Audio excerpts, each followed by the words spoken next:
My daily driver, 96 F-150, decided to not start. I've already checked fuel pressure. That's good, 40 pounds, key on.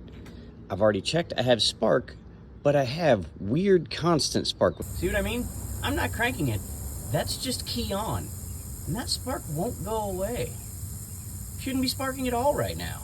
And on top of that weird constant spark, I have 0 injector pulse when cranking, which doesn't sound correct. That sounds like either the Hall effect sensor in the distributor or maybe the crank position sensor. So I ordered those parts. They won't be until later. So right now, I'm just gonna go ahead and test the throttle position sensor just in case. So I've got my meter grounded to the battery, and I've got my red lead off my meter plugged into the output wire going to the PCM. So there is my voltage at idle. Now, if I open the throttle, this should smoothly increase, probably close to 5 volts.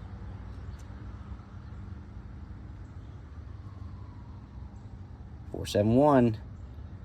No weird jumps coming back down, nice and smooth. Okay, well, it's not my throttle position sensor. So I guess today I'll be throwing in a distributor and a crankshaft position sensor. And just in case anybody's wondering, because I know you're going to, yes, I already swapped out the ECU. That made no difference. I also swapped out the ignition control module. That also made no difference. If you guys have any idea what this could possibly be, let me know in the comments, because right now, waiting on parts, I'm kind of stuck. All right, well, we'll see you next time.